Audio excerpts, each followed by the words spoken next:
ఇక ప్రస్తుతం ఇప్పుడు చర్చలో మనతో పాటు జాయిన్ అవుతున్నారు త్రిపురనేని హనుమాన్ చౌదరి గారు, సీనియర్ జర్నలిస్ట్, ప్రముఖ సామాజిక రాజకీయ విశ్లేషకులు. అంతేకాదు వారు 1960లో ఆర్మీ సిగ్నల్ రెజిమెంట్ విభాగంలో అప్పుడు కెప్టెన్ గా కూడా పనిచేసిన అనుభవం కలిగి ఉన్నారు. ఎంవి కృష్ణారావు గారు రిటైర్డ్ డీజీపీ, బీఎస్ఎఫ్, సిఆర్పీఎఫ్ లో సుదీర్ఘకాలం పనిచేశారు. 2006 నుంచి 2008 దాకా కాశ్మీర్ లో కీలకమైన బాధ్యతలు నిర్వహించారు. కల్నల్ రమేష్ కుమార్ గారు director, Sainik welfare department, government of Telangana. ఇక అలాగే అనేక మంది నిపుణులు కొద్దిసేపట్లో మనతో చర్చలు జాయిన్ అవుతారు.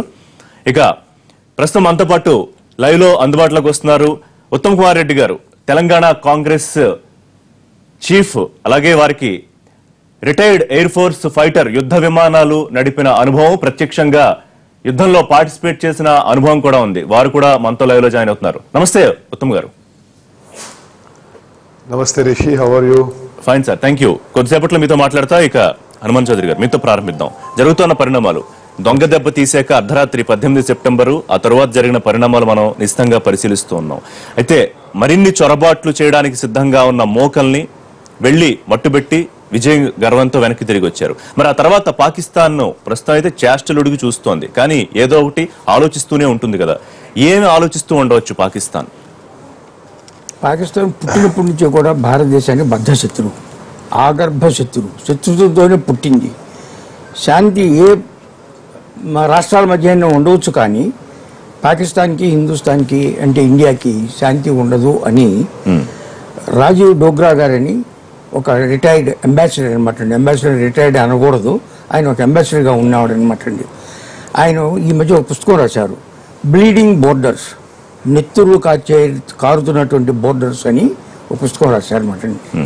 అందులో రెండు ముఖ్యమైన విషయాంశాలు ఏం చెప్పారంటే, పాకిస్తాన్ ఆర్మీలో, ఆర్మ్డ్ ఫోర్సెస్లో చేరిన ప్రతి వ్యక్తి కూడా ఒక ప్రమాణం చేస్తాడట, నేను భారతదేశంతో జిహాద్ చేస్తాను అని. అంటే ఆర్మీలో చేరే వాళ్ళంతా కూడా మేము జిహాద్ చేస్తాను అని ప్రమాణం చేసి ఎప్పటికైనా సిద్ధంగా ఉండాలన్నమాట అండి. ఇంకొక డిప్లొమాట్ ఈయనతో వెళుతూ ఉండగా ఏమన్నాడంటే, నా యొక్క ప్రార్థన అల్లాకి ఏమనంటే, నాకు 2 ఆటంబాంబులు, వాళ్ళకి ఆటంబాంబులు లేని టైంలో అనమాట అండి, 2 ఆటంబాంబులు కనుక ఇచ్చినట్టయితే ఒక చేతిలో ఉన్న ఆటంబాంబును బాంబే మీద వేస్తా, రెండో చేతిలో ఉన్నటువంటి ఆటంబాంబును ఢిల్లీ మీద వేస్తానన్నాడు అనమాట అండి. అంటే లేనప్పుడు కూడా ఉంటే మేము ఏం చేయగలము అని చెప్తానికి. ఈ విషయం ఎందుకు ప్రస్తావిస్తున్నానంటే, ఇది ఆగర్భ శత్రువు పుట్టినప్పటి నుంచి కూడా, కాశ్మీర్లోనే కాదు, దాని తర్వాత భారతదేశం అంతటా కూడా, ఒక్క సరిహద్దుల్లోనే కాదనమాట అండి. బొంబాయిలో చేశారనమాట అండి, కోయంబత్తూరులో చేశారు, హైదరాబాద్లో చేశారు. దేశం అంతటా కూడా వాళ్ళ యొక్క పంచమాంగదళం అన్నట్టుగా అక్కడి నుంచి వచ్చిన వాళ్ళు కొంతమంది, ఇక్కడ తయారైన వాళ్ళు కొంతమంది స్లీపర్ సెల్స్ అంటారనమాట. వీళ్ళందరూ కూడా ఉగ్రవాదంతో ఎప్పుడు కూడా అలజడిని సృష్టించి భారతదేశాన్ని స్థిరం చేయాలనుకున్నారు. వాళ్ళ మనసులో ఏముంటుందంటే, దీన్ని 600-700 ఏళ్ళు పాలించినప్పటికీ కూడా ఇతర దేశాలన్నీ ఎక్కడైతే మనం జయించి పాలించామో అందులో 100కి 100 మందిని ఇస్లాం ముస్లింలో చేర్చాము. వాళ్ళ వేషము, భాష, భూష అన్నీ కూడా మార్చాము. ఇన్ని వందల సంవత్సరాలు కూడా ఇక్కడ పాలించినప్పటికీ కూడా దీన్ని జయించలేము. ది లాస్ట్ ఎజెండా ఇన్ ఇస్లామిఫికేషన్, ఇది భారతదేశాన్ని జయించి మళ్ళా మన ఆధిపత్యాన్ని స్థాపించాలి. అంతవరకు కూడా వారు నిద్రపోరుని, ఇటువంటిది వాళ్ళ డిఎన్ఏ అయిపోయిందని డాక్టర్ అంబేద్కర్ గారు ఒక పుస్తకంలో 1942లో రాశారు. అంటే 40లో పాకిస్తాన్ రిజల్యూషన్ వచ్చింది, ముస్లిం లీగ్ లాహోర్ సెషన్లో, మార్చిలో అనమాట అండి. ఇది పాకిస్తాన్ ఇవ్వడం చాలా మంచిది, చాలా మంచిది. హిందువులు, ముస్లింలు ఈ దేశంలో ఆర్మిస్టిస్, ఇద్దరి చేతుల్లో ఆయుధాలు ఉన్నాయి, కానీ ఆర్మిస్టిస్ అప్పుడప్పుడు కలహాల కింద పరిణమిస్తాయి, జరిగి తీరుతుంది. దీనికి శాశ్వత పరిష్కారం, అక్కడున్న మైనార్టీలు ఎలాగో గెంటివేయబడతారు, ఇక్కడున్న వాళ్ళని కూడా గెంటివేయాలన్నారు. దాన్ని మనం అంగీకరించలేదు, కానీ ఇది సాగుతూనే ఉంటుంది అనమాట అండి. అంటే వాళ్ళ మస్తిష్కంలో ఏమన్నదంటే, ఒకప్పుడు పాలించిన దేశం మన కిందే ఉండాలి అనేటువంటిది అనమాట అండి. రైట్, సరే, నిత్యం మాట్లాడదాం. అంటే మొదటి నుంచి ఏం జరుగుతోంది, ఇప్పుడు ఈ పరిణామాల తర్వాత ఏం జరుగుతుంది అనేది మాట్లాడదాం. ఒకసారి ఉత్తమ్ కుమార్ రెడ్డి గారితో మాట్లాడదాం. ఉత్తమ్ కుమార్ రెడ్డి గారు, we're very happy to have you in our show ఈ సాయంత్రం. సో మీరు గతంలో రాజకీయ నాయకుడిగా మారక ముందు ఒక సైనికుడిగా పనిచేశారు, యుద్ధ విమానాలు నడిపించారు, యుద్ధ రంగంలో ప్రత్యక్షంగా పాల్గొన్నారు. అది ఎలా ఉంటుందో మీకు మొత్తం అణువణువు తెలుసు. ఇప్పుడు జరుగుతున్న పరిణామాలని ఏ రకంగా అంచనా వేయాలి? ఇప్పుడు వెళ్లి వాళ్ళని మట్టుబెట్టి మళ్ళీ వెనక్కి వచ్చిన తర్వాత పాకిస్తాన్ ఏం ఆలోచిస్తూ ఉంటుంది, ఏం చేయాలా అని మల్లగుల్లాలు పడుతోందని మనందరికీ తెలుసు. కానీ ఏం ఆలోచిస్తూ ఉండవచ్చని మీకు అనిపిస్తోంది ఒక మాజీ సైనికుడిగా? రిషి, ముందుగా మొన్న పాకిస్తాన్లో చొరబడి ఉగ్రవాద శిబిరాలను ధ్వంసం చేసి అక్కడ ఉన్న ఉగ్రవాదులని హతమార్చి వాళ్ళకి మద్దతుగా ఉన్న సైన్యాధికారులు కూడా హతమార్చి ఏమీ క్యాజువాలిటీస్ లేకుండా, ఏమీ ప్రాణ నష్టం లేకుండా విజయవంతంగా తిరిగి వచ్చిన మన జవాన్లకి మా సల్యూట్, మా వందనాలు. అయితే ఈ పరిస్థితి ఎందుకు వచ్చిందని ఒక్క నిమిషంలో మనం ఎక్స్ప్లెయిన్ చేసి ముందుకు పోదాం. గత కొన్ని సంవత్సరాలుగా పాకిస్తాన్ సైన్యంలో ఒక భాగమైన ఐఎస్ఐ భారతదేశంలో ఒక మతానికి చెందిన ఉగ్రవాదులని ప్రోత్సహిస్తూ, వాళ్ళని ఫైనాన్స్ చేస్తూ, వాళ్ళకి వెపన్స్ ఆయుధాలు అందజేస్తూ, వాళ్ళని మోటివేట్ చేస్తూ భారతదేశంలో వివిధ నగరాల్లో, వివిధ ప్రాంతాల్లో దాడులు చేయించారు, అన్రెస్ట్ క్రియేట్ చేయించారు. బాంబే కానీ, పఠాన్కోట్ కానీ, యూరి కానీ ఇటువంటి సంఘటనలు. ఇప్పుడు భారతదేశానికి మరి ఇటువంటి మెరుపు దాడులు, ఇటువంటి సర్జికల్ స్ట్రైక్స్ చేయడం అనివార్యం. ఇది సరి అయిన స్టెప్. నేను భారత ప్రభుత్వాన్ని కూడా అభినందిస్తున్నాను. ఇప్పుడు ఏం జరగబోతుందని మీ ప్రశ్నకి, పాకిస్తాన్ మనం ఒక్కసారి ఆలోచన చేస్తే పాకిస్తాన్ భారతదేశంలా కాదు. ఇండియా 70 ఏళ్ల స్వాతంత్రం తర్వాత ఒక మెచ్యూర్, ఒక స్టేబుల్ పార్లమెంటరీ డెమోక్రసీ. కానీ పాకిస్తాన్ ఒక అయోమయ స్థితిలో ఉంది, ఒక రోగ్ స్టేట్, అది ఒక ఫెయిల్డ్ స్టేటు. అక్కడ ఎవరు ఏ టైంలో అధికారంలో ఉంటారో, ఏ వ్యవస్థ నెలకొల్పుతారో వాళ్ళకే తెలియదు. అది కాకుండా మతతత్వ శక్తులు అక్కడ అధికారంలో ఉన్న వాళ్ళకి చాలా ప్రభావితం చేస్తుంటాయి. అయితే నా అంచనాలు ఏంటంటే, ఇప్పుడు మీరు చూశారు పాకిస్తాన్ సైన్యం కానీ, పాకిస్తాన్ ప్రధానమంత్రి కానీ ఏమీ జరగలేదు, పాకిస్తాన్లో ఎటువంటి భారతదేశం దాడి చేయలేదనే విధంగా వాళ్ళు మాట్లాడారు. ఎందుకంటే వాళ్ళది ఒప్పుకుంటే వాళ్ళకు ఒక చెంపపెట్టులాగాది. కానీ ఇక ప్రపంచం అంతా తెలుసు ఏం జరిగిందో. క్రమంగా 2-3 రోజుల్లో, 4-5 రోజుల్లో అందరికీ తెలిసిపోతుంది. అప్పుడు పాకిస్తాన్ నుంచి వాళ్లకున్న ఒక విచిత్రమైన పరిస్థితుల్లో అక్కడ పాకిస్తాన్ సైన్యాన్ని ఆధిపత్యం, ప్రధానమంత్రిది పెద్ద పాత్ర ఉండదు. వాళ్ళు తప్పనిసరిగా ప్రతిగా ఏదో ఒక చర్య చేస్తారని చెప్పి నా అనుమానం. ఇది మిలిటరీ టర్మ్స్ లో ఇది ఒక ల్యాడర్ ఆఫ్ ఎస్కలేషన్ అంటారు. ఈ ఎస్కలేషన్ పెరుగుతూ పోతూ పూర్తి స్థాయి ఫుల్ స్కేల్ యుద్ధం భారతదేశానికి, పాకిస్తాన్కి జరిగే సూచనలు, సంకేతాలు అయితే స్పష్టంగా కనిపిస్తున్నాయి. రైట్ ఉత్తమ్ గారు, ఇంకా మిగిలిన అంశాలు కూడా మళ్ళీ మీతో మాట్లాడతాను. కృష్ణారావు గారు, అదే మనం అసలు ఈ దాడి జరిగింది, దాని సర్జికల్ స్ట్రైక్ అంటే ఏమిటని చాలా చక్కగా మీరు చెప్పారు. అయితే దాడి జరిగిన తరువాత సరే, మన సైన్యం అయితే ఇప్పటికే అప్రమత్తంగా ఉన్నాం, ఇక దాడులు చెయ్యం మా వైపు నుంచి, కానీ వచ్చే దాడిని మాత్రం ప్రతి దాడికి సమర్థంగా ఎదుర్కోవడానికి సిద్ధంగా ఉన్నామని. సో ఏం జరిగే అవకాశం ఉందని మీ అంచనా? వారికి 3 ఆప్షన్స్ ఉంటాయండి. ఇప్పుడు మనం చేసింది ఈ సర్జికల్ స్ట్రైక్ అనేది యాక్చువల్గా పాకిస్తాన్ భూమి మీద కాదు, అది పాక్ ఆక్రమిత కశ్మీర్. అంటే ఒరిజినల్గా 1947 అక్టోబర్ 26వ తారీఖున Maharaja Hari Singh of Jammu and Kashmir state మనకు యాక్సెస్ చేసినప్పుడు, ఇన్స్ట్రుమెంట్ ఆఫ్ యాక్సెషన్ ద్వారా ఏ భూభాగం ఉందో అదంతా ఆ క్షణం నుంచి భారత్లో ఒక భాగం. అయితే ఆ యాక్సెషన్ జరిగినప్పుడు ఆల్మోస్ట్ బారాముల్లా, శ్రీనగర్ వరకు వచ్చేసారు పాకిస్తాన్ ఆర్మీ వాళ్ళు. వాళ్ళని 27 అక్టోబర్ 1947 నుంచి భారతదేశం అలా తోస్తూ వచ్చింది.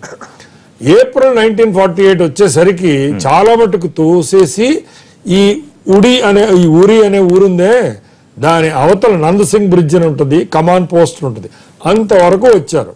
అప్పుడు ఐక్యరాజ్య సమితి యొక్క సెక్యూరిటీ కౌన్సిల్ వారు ఏం చేశారంటే ఒక రెజల్యూషన్ పాస్ చేశారు. Security council number 47, resolution number 47. ఏమిటది? అయ్యా పాకిస్తాన్ వారు ఇండియా వారు డోంట్ ఫైట్, మేము సెటిల్ చేస్తాము, you first listen to us, ఈ ఫాలో చేయండి ఈ రెజల్యూషన్ అన్నారు. ఏమిటి? అదొక సీక్వెన్షియల్ రెజల్యూషన్, అంటే స్టెప్ బై స్టెప్. ముందు స్టెప్ 1 అయిన తర్వాత స్టెప్ 2 వస్తుంది, స్టెప్ 2 తర్వాత స్టెప్ 3 వస్తుంది. స్టెప్ 1 ఏమిటి? ఓ పాకిస్తాన్, మీరు మీ యొక్క సైనికులు కానీ, మీ పౌరులు కానీ, మీ ట్రైబల్స్ కానీ, ఈ పదాల రెజల్యూషన్ ఉంటాయి, ట్రైబల్స్ ఇర్రెగ్యులర్స్ కానీ, ఈ జమ్మూ అండ్ కాశ్మీర్ స్టేట్లోంచి వెనక్కి తీసేయండి, మీ పాకిస్తాన్ టెరిటరీలోకి పెట్టుకోండి. నెంబర్ 2, అలా పాకిస్తాన్ విత్డ్రా అయిన తర్వాత భారతదేశ ప్రభుత్వం ప్రస్తుతం ఉన్న లెవెల్ ఆఫ్ ఫోర్సెస్ ని తగ్గించి ఎంత అవసరమో for maintenance of piece and Tranquility and to repulse Pakistani attack if they revert అంత ఉంచుకోండి. 3, శాంతియుత పరిస్థితులు నెలకొల్లిన తర్వాత ఒక ప్లెబిసైట్ కమిషన్ అంటూ వస్తాడు, అతను ప్లెబిసైట్ అంటే రెఫరెండం చేస్తాడు అని ఇది తీర్మానం. దానికి తల ఒగ్గి మనం సరేలే అని ఆపేశాం. ఎవరి స్థానంలో వాళ్ళు ఆగిపోయాం. ఆ ఆగిపోయిన స్థలం పేరు సీజ్ ఫైర్ లైన్. సీజ్ అంటే ఆపేయడం. సో ఆ సీజ్ ఫైర్ లైనే 1972 నుంచి షిమ్లా అగ్రిమెంట్ ప్రకారం LOC లైన్ ఆఫ్ కంట్రోల్ అనే పేరుతో చలామణి అవుతుంది. సో యాక్చువల్గా మనం భారతదేశంలోని భాగానికే వెళ్ళాం. ఎలా వెళ్ళాం? మనకు ఏదైతే ఒక చిన్న LOC ఉందో దాన్ని క్రాస్ చేసి అక్కడ శత్రువులు, ముఖ్యంగా టెర్రరిస్టులు మన భారతదేశంపై దాడి చేసి మనకు ఎంతో అపకారం చేసే టైంలో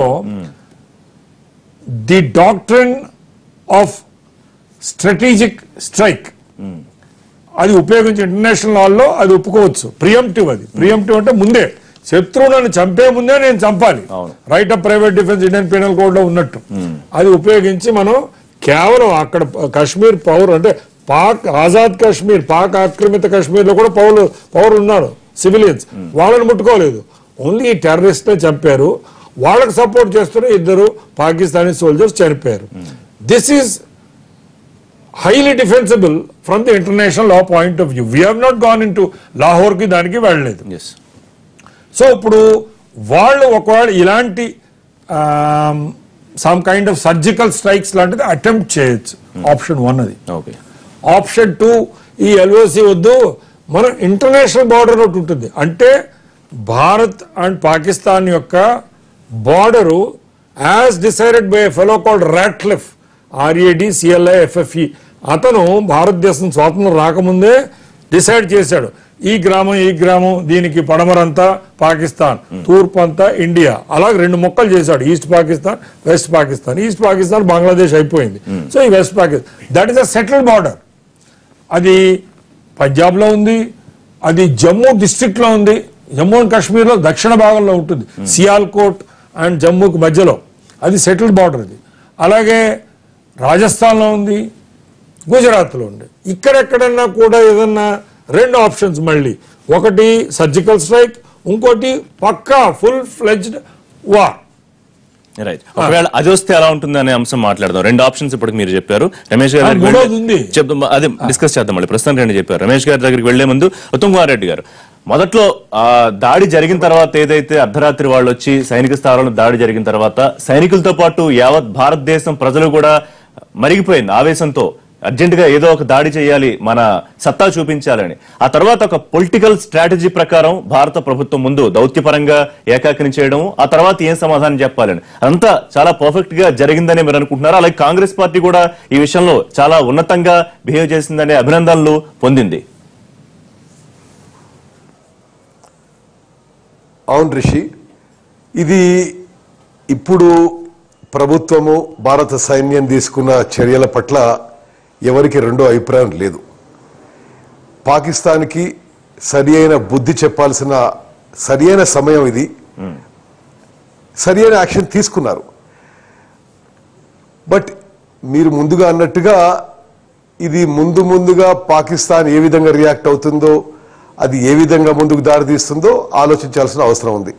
కానీ నాకేమనిపించిందంటే భారత ప్రభుత్వం నిన్న ఈరోజు తీసుకున్న చర్యలు, అంటే లైన్ ఆఫ్ కంట్రోల్ నుంచి 10 కిలోమీటర్ దూరం వరకు గ్రామాలని వెకేట్ చేయించడం, జమ్మూ అండ్ కాశ్మీర్లో స్కూళ్ళన్నీ మూసేయడం, భారత సైన్యంలో లీవ్ అంతా క్యాన్సిల్ చేయడం, నాకు తెలిసిన సమాచారం మేరకు ఇండియన్ ఎయిర్ ఫోర్స్ అక్కడ సరిహద్దు మీద ఆర్మ్డ్ ఎయిర్క్రాఫ్ట్తో ఎయిర్ పెట్రోలింగ్ మొదలుపెట్టడం.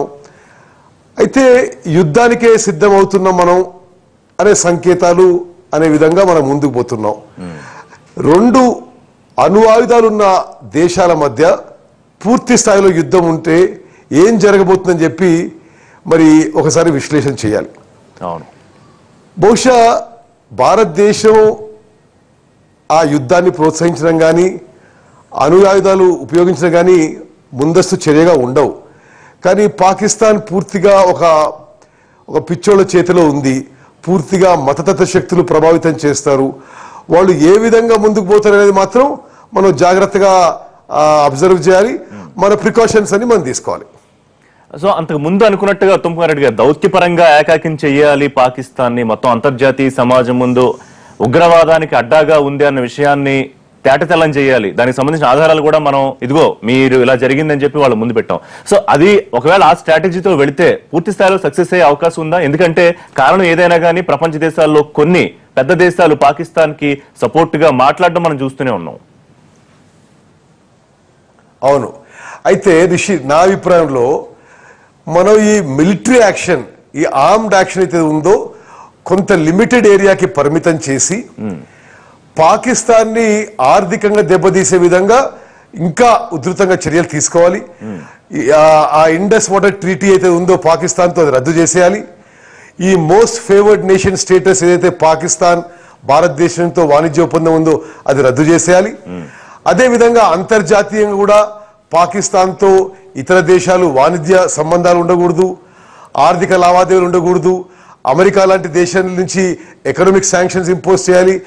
పాకిస్తాన్ ని ఆర్థికంగా ఎకనామిక్ గా దెబ్బతీసే విషయాల్లో మన భారత ప్రభుత్వం ఎక్కువ చొరవ చూపాలని చెప్పి నేను భావిస్తున్నాను. రైట్. సో మీరు చెప్తున్నాను బట్టి రెండు సైమల్టేనియస్ యాక్షన్ ప్లాన్ చేసుకుంటూ వెళ్ళాలి, అంతే కదా? దౌత్యపరంగా వీకెండ్ చేయడం ఒకటి, రెండోది ఆర్మ్డ్ ఫోర్సెస్ తో సమాధానం చెప్పడం ఒకటి.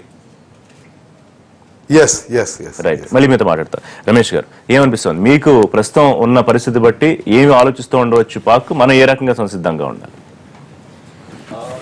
Armed forces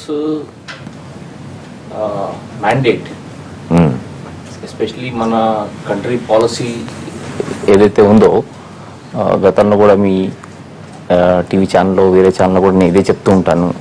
we are basically a ministry of defence. And starting from 1947 ఇంతవరకు జరిగిన యుద్ధాల్లో ప్రతిసారి కూడా మనది రియాక్టివ్ యాక్షనే, కానీ ఎప్పుడు కూడా మనం ప్రొయాక్టివ్ యాక్షన్ కాలేదు. ఇప్పుడు పెద్దలు ఆల్రెడీ చెప్పారు, 1948లో వాళ్ళు పాకిస్తాన్ ట్రైబల్స్గా ఫస్ట్ లోపలికి వచ్చారు. ఆ తర్వాత మహారాజా ఆఫ్ జెఎండ్కే మనకి యాక్సెస్ని ఇవ్వడం, ఆ తర్వాత మన ఫోర్సెస్ అక్కడికి వెళ్ళేసి వాళ్ళని తిప్పికొట్టడం జరిగింది. ఆ ప్రకారంగా మనము కాశ్మీర్ని రిస్టోర్ చేశాము. అదే ప్రకారంగా 65 వార్, 71 వార్ రెండిట్లో కూడా ప్రొవొకేషన్ పాకిస్తాన్ తరఫు నుంచి వచ్చింది. ఆ తర్వాత ఒక లిమిటెడ్ స్కేల్లో కార్గిల్ జరిగింది. దాన్ని మనం వార్ అని డిక్లేర్ చేయడానికి వీల్లేదు. ఎందుకంటే వార్ అనేది ఎప్పుడు అంటే వెన్ ఇంటర్నేషనల్ బౌండరీ ఎప్పుడైతే క్రాస్ అవుతామో అప్పుడు దాన్ని మనం వార్ అని డిక్లేర్ చేయొచ్చు. అంతేకాని మన ఓన్ టెరిటరీ లేక మన సరిహద్దులో కొంత భూభాగం మన సైడు, కొంత భూభాగం అటు సైడు, కొంత మధ్యలో ఒక నో మ్యాన్స్ ల్యాండ్ అని ఉంటుంది. ఇటువంటి ప్లేసెస్లో ఏదైతే చర్యలు జరుగుతున్నాయో అక్కడ మనకి we have every right to defend our selves, to prevent infiltration by whether. చాలా మిలిటరీ యాక్షన్స్ ఉన్నాయి, టర్మినాలజీస్ ఉన్నాయి. కొన్ని మీరు వింటుంటారు, పెట్రోలింగ్ అని, అంబుష్ అని, అలా చాలా మిలిటరీ టర్మినాలజీ ఉన్నాయి. We're well within our right, well within our international conventions to act in that. కాబట్టి ఇప్పుడు జరిగినది కేవలము ఏదైతే ఆ బార్డర్ ఏరియాస్లో మనకి లోపలికి వచ్చేటువంటి టెర్రరిస్ట్ ఉగ్రవాదులు వాళ్ళ శిబిరాలు లేక వాళ్ళ లాంచ్ ప్యాడ్స్ని నష్టం చేసి మన లోపలికి రానియకుండా చేసినట్టు ఒక action. This is what firstly I'm looking at it.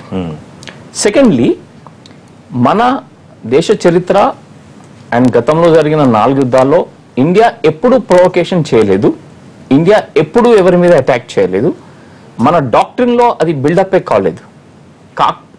And అదే కాకుండా ప్రస్తుత పరిస్థితిలో కూడా మనకి కయ్యానికి దూచేది పాకిస్తాన్, మనమేమి చేయట్లేదు.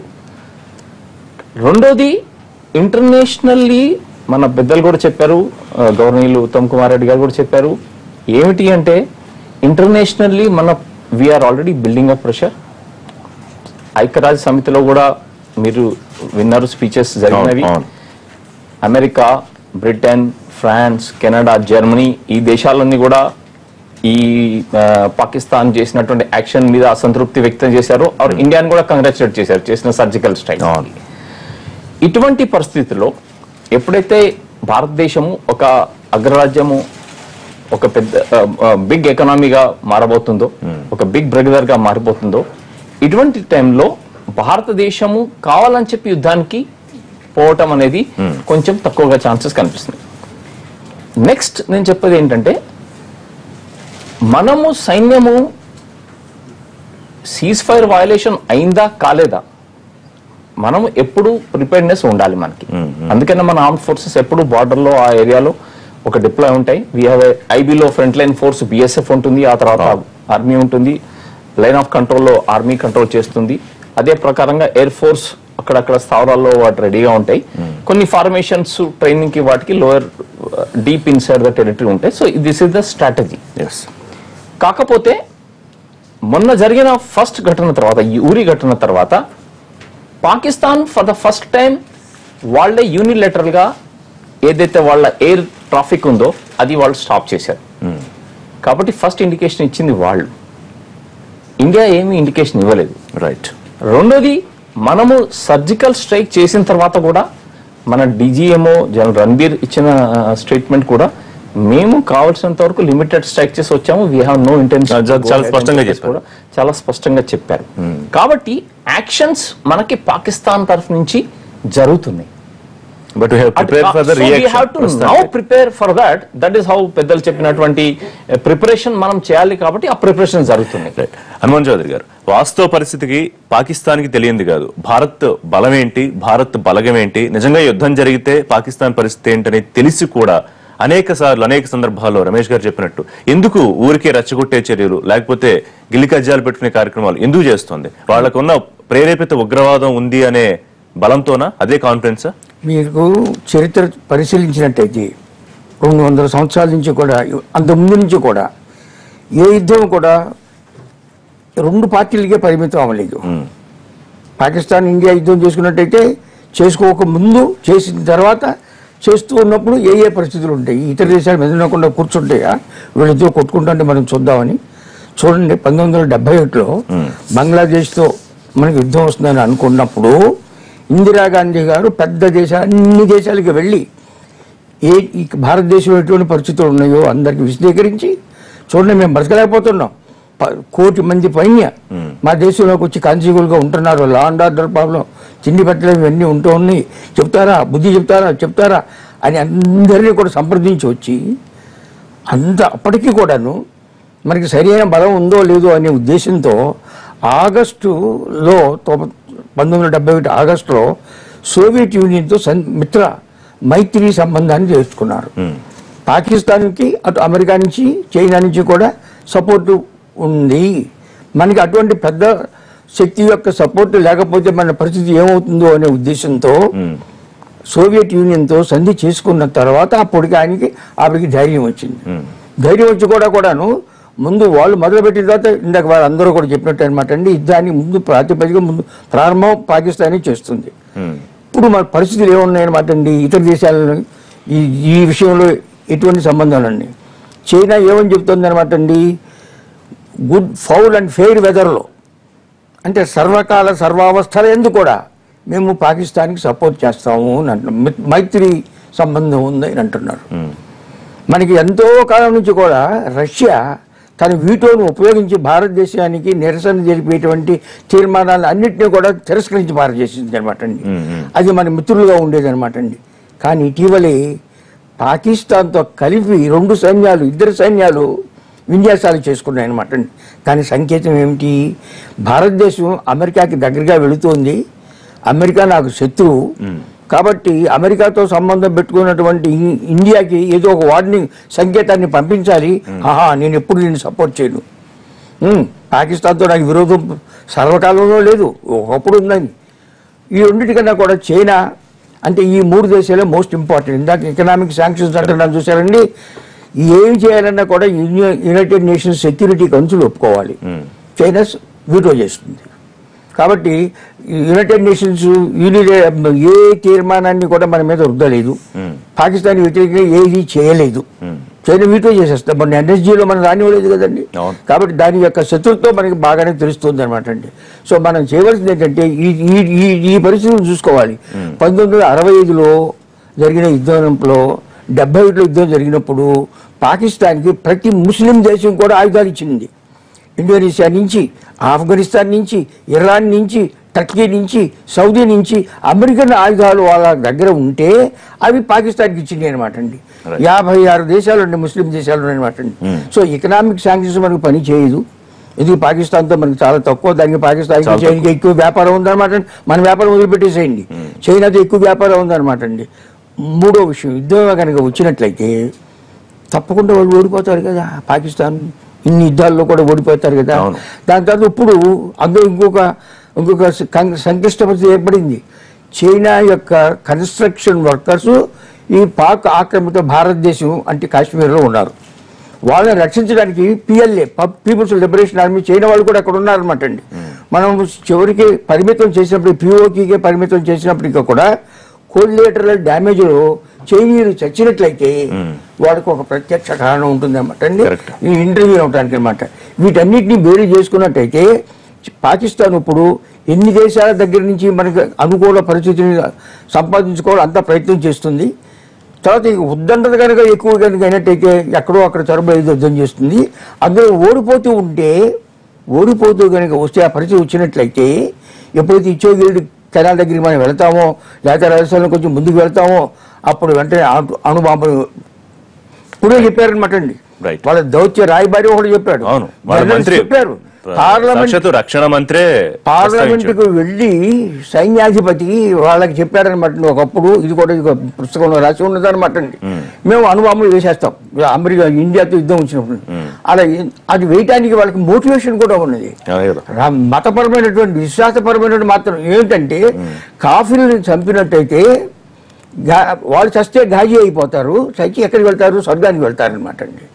మేము చచ్చిపోతే మేము స్వర్గానికి వెళ్తాం, వీళ్ళు చచ్చిపోతే వీళ్ళు నరకానికి వెళ్ళిపోతారు. మాట్లాడదాం. అసలు అణుయుద్ధం వచ్చే అవకాశం ఉంటే ఎటువంటి పరిణామాలు ఉంటాయి మాట్లాడదాం. పరిస్థితి వచ్చే అణుయుద్ధం వస్తుంది. రైట్. ఉత్తమ్ కుమార్ గారు, మీరు ఒక స్టేట్మెంట్ కూడా ఇచ్చారు, ఒకవేళ యుద్ధమే వచ్చే పరిస్థితి ఉంటే మళ్ళీ వెళ్ళి సైనికుడిగా పనిచేస్తానని. We're appreciating for that statement. ప్రత్యక్షంగా మీరు గత యుద్ధాల్లో కూడా పాల్గొన్నట్టున్నారు, దాని అనుభవాలు ఒకసారి గుర్తు చేసుకుందామా? యుద్ధ విమాన వీరుడుగా. సరే, నేను నేషనల్ డిఫెన్స్ అకాడమీ నుంచి గ్రాడ్యుయేషన్ పొంది భారత వైమానిక దళంలో ఇండియన్ ఎయిర్ ఫోర్స్లో ముందు MiG-21 ఫైటర్ పైలట్గా, ఆ తర్వాత MiG-23 ఫైటర్ పైలట్గా చాలా ఏండ్లు చైనా సరిహద్దుల్లో, పాకిస్తాన్ సరిహద్దుల్లో ఇండియన్ ఎయిర్ ఫోర్స్లో పనిచేశాను. సరే, సియాచిన్ గ్లేషియర్లో కొంత ఆపరేషన్స్లో పాల్గొన్నాను. అయితే ఇప్పుడు ప్రస్తుతం భారతదేశం యొక్క ఆర్మ్డ్ ఫోర్సెస్ చాలా సమర్థవంతంగా ట్రైన్డ్ ఉంటాయి, మోటివేటెడ్, స్కిల్డ్, బెస్ట్ వెపనరీ ఉంటుంది. సరే, నేను ఆ ఫోర్స్లో పనిచేసిన వ్యక్తిగా నాకు ఈ సంకేతాలు as I think we're going to war అనిపించింది. నేను ఒక రిజర్వ్ ఫోర్స్లో ఉన్న వ్యక్తిగా యుద్ధం అనివార్యమైతే, యుద్ధం జరిగితే తప్పనిసరిగా నేను కూడా సరిహద్దుల్లో వైమానిక దళంలో నా సేవలు కూడా భారతదేశాన్ని అందిస్తానని చెప్పి ప్రకటన చేయడం జరిగింది. అవును, మీరు చెప్తున్నారు ఒక విషయం, చెప్పండి. ఈ ఫారెన్ రిలేషన్స్ విషయంలో హనుమాన్ చౌదరి గారు చెప్పారు, ఒక విషయం యాడ్ చేస్తాను దానికి. 1971కి ఇప్పటికి తేడా పిక్చర్ మారిపోయింది. ఆ రోజు వారు చెప్పినట్టుగా USSR తో భారతదేశానికి ఒక కాంప్రహెన్సివ్ ఫ్రెండ్షిప్ ట్రీటీ ఉండింది. ఆ రోజు అమెరికా పాకిస్తాన్కి చాలా దగ్గరగా ఉండింది. యుద్ధం జరగబోతుంది అనే సందర్భంగా ఆ రోజు అమెరికా ప్రెసిడెంట్ నిక్సన్, అదేవిధంగా వాళ్ళ సెక్రటరీ ఆఫ్ స్టేట్, వాళ్ళ విదేశాంగ మంత్రి హెన్రీ కిస్సింజర్ గారు నేరుగా ఇందిరాగాంధీ గారి ఫోన్ చేసి బెదిరించారు, మీరు ఈ విధంగా ముందుకు పోవద్దని. అది లెక్క చేయకుండా ఇందిరాగాంధీ గారు యుద్ధంలోకి వెళ్ళిపోయారు. వాళ్ళప్పుడు అమెరికా ఒక విషయం మీరు గమనించాలి, వాళ్ళ 7th ఫ్లీట్ అంటే వాళ్ళ పెద్ద పెద్ద యుద్ధ నౌకలు, దాని మీద 100 ఫైటర్ ఎయిర్క్రాఫ్ట్ ఉంటాయి. అది యాక్చువల్లీ వాళ్ళు ఇండియా దిక్కు తరలించడం మొదలుపెట్టారు. కానీ సరే అది వచ్చే వరకు యుద్ధం అయిపోయింది. ఈ రోజు పరిస్థితుల్లో హనుమాన్ చౌదరి గారు చెప్పారు, చాలా ఆందోళనకరమైన పరిస్థితి. కొంత భారత ప్రభుత్వం ఆలోచించాల్సిన విషయం ఏంటంటే, ఇంత వాతావరణంలో ఎన్నో దశాబ్దాలుగా, ఎన్నో తరాలుగా భారతదేశంతో అత్యంత సన్నిహిత సంబంధం, మైత్రి ఉన్న రష్యా దేశం ఈరోజు పాకిస్తాన్తో కలిసి పాకిస్తాన్ దేశంలో వాళ్ళ ఇరు దేశాల armed forces armies joint exercise చేయడం అనేది అది మనకు చాలా ఆందోళన కలిగించాల్సిన విషయం.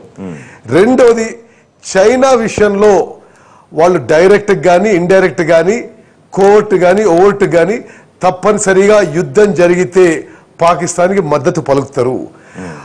మరి ఆ స్థాయిలో మనకి కొత్తగా ఏర్పడ్డ స్నేహితులు అమెరికన్స్ వాళ్ళు ఆ స్థాయిలో మనకి సహాయపడతారా అంటే ఇది ఆలోచించాల్సిన విషయం. ఇది భారత ప్రభుత్వం సీరియస్ గా కన్సిడర్ చేయాల్సిన అవసరం. మీరు చాలా చాలా మంచి పాయింట్ రైజ్ చేశారు ఉత్తమ్ కుమార్ గారు. నిజంగానే అంటే ఇప్పుడు ఒకవేళ యుద్ధం జరిగే పరిస్థితి, ఎందుకంటే మీరు ఎందుకో చాలా స్ట్రాంగ్ గా బిలీవ్ చేస్తున్నారు ఆ పాయింట్ ని, మేబీ మీకున్న అనుభవం కానీ లేకపోతే మీకు సోర్సెస్ ద్వారా అందుతున్న సమాచారం కానీ ఉండి ఉండొచ్చు. ఒకవేళ అదే కనుక ఉత్పన్నం అయితే, మీరు అంటున్న పెద్ద పెద్ద దేశాలన్నీ మన వెనకాల నిలబడకపోతే కనుక, కొన్ని అటు ఇటుగా గోడ మీద పిల్లి వ్యవహారం చేస్తే కనుక మనం భారీగా నష్టపోయే అవకాశం ఏమన్నా ఉంటుందా? అంటే కన్వెన్షనల్ వార్ఫేర్ అంటే న్యూక్లియర్ వెపన్స్, అణు ఆయుధాలు ఉపయోగించకుండా ఉంటే భారతదేశం యొక్క త్రివిధ దళాలు తప్పనిసరిగా పాకిస్తాన్ ని చిత్తుగా ఓడిస్తాయి. బహుశా 71 వార్ తర్వాత బంగ్లాదేశ్ ఏర్పడ్డది, ఈ వార్ తర్వాత బలూచిస్తాన్ ఏర్పడుతుందేమో. పాకిస్తాన్ ఒక దేశంగా ఉనికినే కోల్పోయే ప్రమాదం ఉంది. కానీ నేను ముందు చెప్పినట్టు మొత్తం పాకిస్తాన్ దేశం ఒక పిచ్చోళ్ల చేతిలో ఉంది. అసలు అక్కడ ఏం జరుగుతుందో అయోమయ పరిస్థితి, గందరగోళ పరిస్థితి. ఆ పరిస్థితిలో వాళ్ళు అణు ఆయుధాలు వాడడానికి వెనకాడరు అని చెప్పి వాళ్ళ రక్షణ మంత్రి, వాళ్ళ ఆర్మీ చీఫ్, వాళ్ళ రాయబారందరూ కూడా ప్రకటించారు.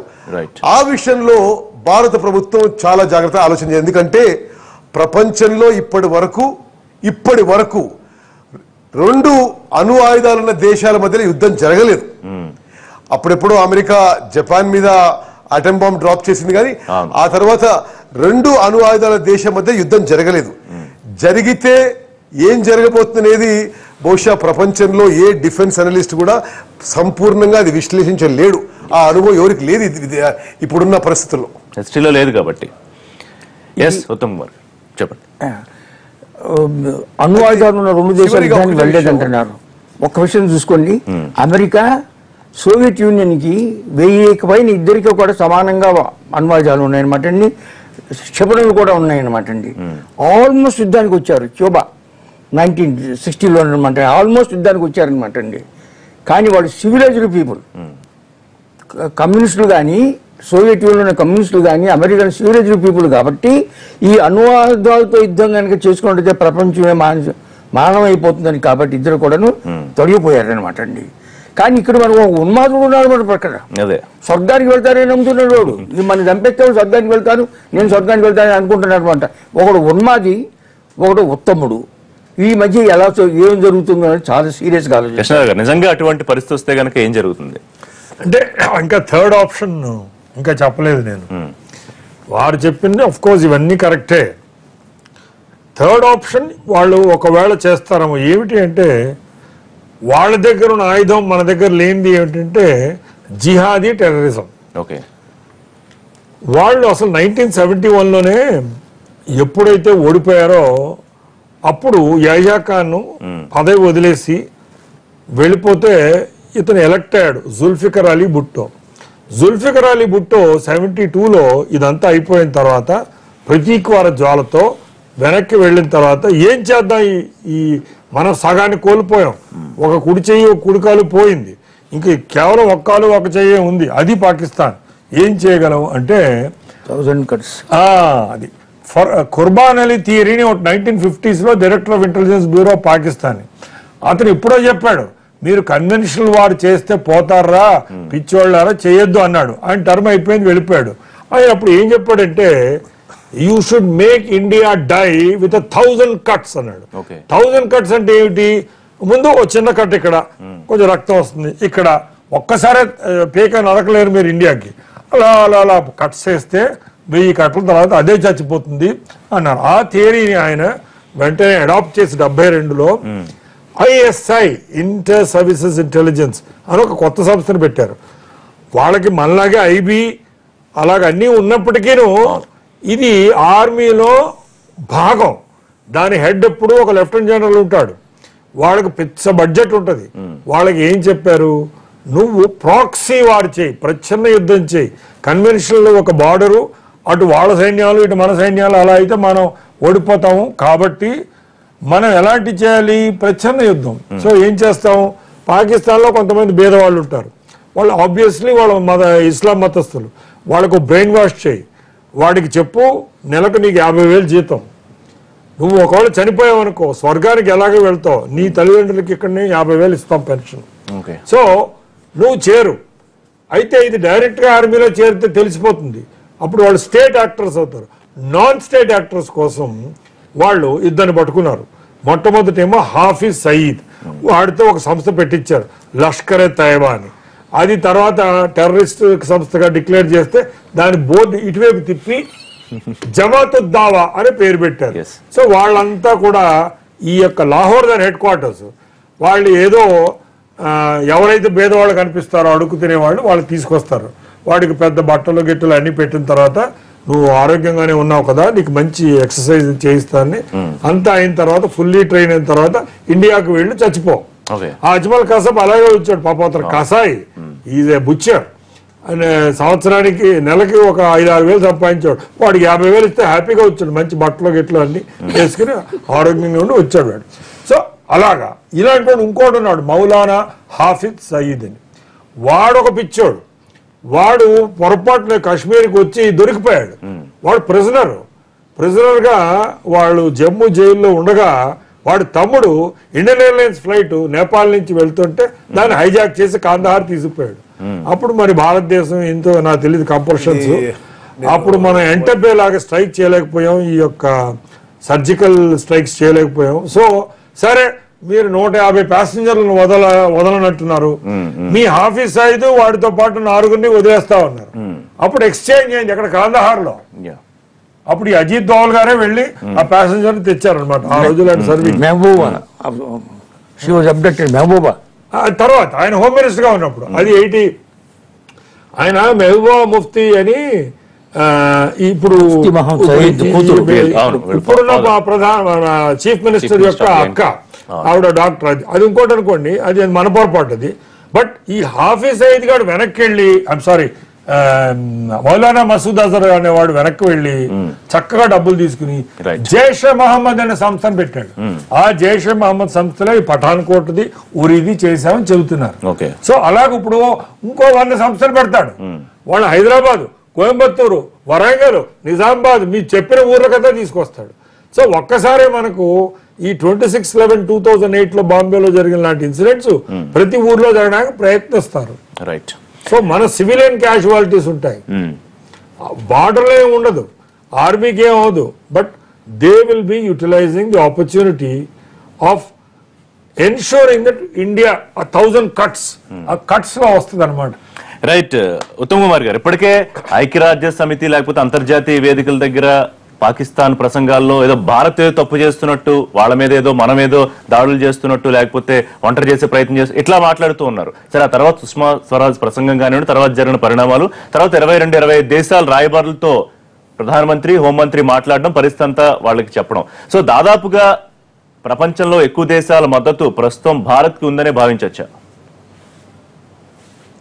తప్పనిసరిగా overwhelming majority of countries in the world, ప్రపంచంలో అత్యధిక శాతం దేశాలు భారతదేశం వెంబడే ఉన్నాయి. కానీ చైనా అండ్ రష్యా గురించి నాకైతే అనుమానమే. అంటే వాళ్ళు చైనా ఏమో ఎప్పటికీ భారతదేశం మీద ఒక నెగిటివ్ అభిప్రాయంతో ఉంటుంది. రష్యా ఏమో భారతదేశం అమెరికాతో చాలా దగ్గరైంది కాబట్టి వీళ్ళని వ్యతిరేకిద్దామనే ఉద్దేశంతో ఉన్నట్టుంది. వీళ్ళు మాత్రం ఈ ముందు పాకిస్తాన్కి సహకరించబోతున్నానంటే నాకు అనిపిస్తుంది. సరే, ఏదేం జరిగినా మనకి ఇప్పుడు పాకిస్తాన్ మీద సీరియస్ యాక్షన్ తీసుకోవడం తప్పదు. అయితే ఇప్పుడు అందరు వక్తలు, నా ముందు మాట్లాడే పెద్దలు అందరూ కూడా చెప్పారు, Pakistan is in the hands of wrong people. వాళ్ళకి ఒక మెచ్యూర్ డెమోక్రసీ లేదు, ఒక రెస్పాన్సిబుల్ లీడర్షిప్ లేదు. దానివల్ల మనకు ప్రమాదం ఉంది. మనలో ఒక స్టేబుల్ డెమోక్రసీ, ఒక రెస్పాన్సిబుల్ లీడర్షిప్ అన్నీ ఉన్నా వాళ్ళకి ఏ విధంగా అయినా భారతదేశాన్ని దెబ్బతీయాలి, సరే మేము నష్టపోయినా సరే భారతదేశాన్ని దెబ్బతీయాలి అనే బహుశా వెనకటి నుంచి ఒక ప్రతీకార జాలతో రగిలిపోతున్నారు. ఈ సందర్భంగా అన్ని విధాలుగా భారత ప్రభుత్వం జాగ్రత్తలు తీసుకోవడం, అన్ని చర్యలు ప్రికాషన్ తీసుకోవడమే బెటర్ అని చెప్పి నేను భావిస్తున్నాను. ముఖ్యంగా ముందుగా పాక్ తో అన్ని రకాల సంబంధాలను తెగతెంపులు చేసుకోవడం ఫస్ట్ స్టెప్. తప్పనిసరిగా ఇప్పుడైతే అన్ని విధాలుగా తెగతెంపులు చేసుకోవాలి. నేను ముందు చెప్పినట్టుగా ఇది ఎన్నడో ఈ ఇండస్ వాటర్ ట్రీటీ సైన్ చేసినప్పుడు ఉదారంగా ఆనాటి ప్రధానమంత్రి పాకిస్తాన్కి ఎక్కువ శాతం నీళ్లు కేటాయించారు. అది రద్దు చేసుకొని అది ఏదైనా వాస్తవానికి దగ్గరగా ఉండాలి. రెండోది, మన దేశంతో మోస్ట్ ఫేవర్డ్ నేషన్ స్టేటస్ తో పాకిస్తాన్ కొంత లాభం, అది రద్దు చేయాలి. వివిధ దేశాల్లో ఎవరెవరైతే పాకిస్తాన్ తోని వాణిజ్య సంబంధాలు ఉన్నాయో తప్పనిసరిగా వాళ్ళ మీద కొంత ప్రెషర్ పెట్టి ఆ ట్రేడ్ ట్రీటీస్ రద్దు చేయించాలి. హనుమాన్ చౌదరి గారు చెప్పినట్టుగా యునైటెడ్ నేషన్ పర్మిషన్ అవసరం లేదు ఒక దేశం ఏకపక్షంగా శాంక్షన్స్ ఇంపోజ్ చేయడానికి. US can impose sanctions on their own. తప్పనిసరిగా యుఎస్ ని కన్విన్స్ చేసి శాంక్షన్స్ ఇంపోజ్ చేసి పాకిస్తాన్ ఒక టెర్రర్ స్టేట్ గా డిక్లేర్ చేస్తే వాళ్ళకి అక్కడి నుంచి ఎయిడ్ ఆగిపోతుంది. మరి ఈ విధంగా మనం పాకిస్తాన్ ని కార్నర్ చేయాల్సిన అవసరం ఉందని చెప్పి డిప్లొమాటిక్ గా ఎకనామిక్ శాంక్షన్స్ ద్వారా మరింత ప్రెషర్ పెట్టాల్సిన అవసరం చెప్పి నేను భావిస్తున్నాను. Right, thank you very much Uttam Kumar గారు, ఈ షోలో లైవ్ లో అందుబాటులోకి వచ్చినందుకు థ్యాంక్ యూ సో మచ్ అండి. రైట్, రమేష్ గారు చెప్పండి, మీరు అని చెప్పబోతున్నారు. ఇప్పుడు పాకిస్తాన్ ఏం చెబుతుందండి, కాశ్మీర్ కాశ్మీర్ కాశ్మీర్, ఆ ప్రజలు మా ప్రజలు, వాళ్ళకి మేము ఏ విధంగా అయినా సపోర్ట్ చేస్తూ ఉంటున్నారు.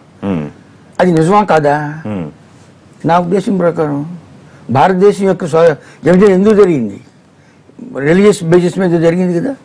కాశ్మీర్లో వాళ్ళు కాశ్మీర్ వ్యాలీలో మెజారిటీ ఎవరు? ముస్లింలే కదా. ఒక్క జమ్మూ అండ్ లడాక్ ఏరియాలో మాత్రం హిందూ బౌద్ధులు మెజారిటీ. ఏమండి, ఆనాడు కనుక హరిసింగ్ బ్రిటిష్ వాళ్ళు ఏం చేశారు, భారతదేశానికి హిందూ మతం ప్రకారం చేశాడు. హరిసింగ్ ఈ హక్కు ఉన్నది, పారమౌంట్స్ పోయింది. అతను పాకిస్తాన్లో చేరవచ్చు, హిందుస్థాన్లో చేరవచ్చు, ఇండిపెండెంట్ కావచ్చు, తన దేశాన్ని విభజించవచ్చు. తన దేశాన్ని కనుక విభజించి జమ్మూ లడాఖ్ని హిందుస్థాన్తో కలిపి పాకిస్తాన్కి కాశ్మీర్ ఇచ్చేసినట్టుగా సమస్య ఉండదు.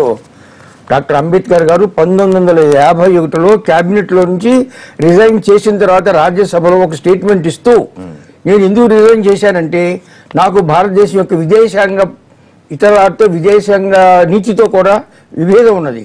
కాశ్మీర్ కోసం మనం ఎన్నో సాక్రిఫైసులు చేస్తున్నాం, ఎంతో డబ్బు ఇస్తున్నాం, కాశ్మీర్ అని పట్టుకుంటున్నాం. సమస్య అది కాదు.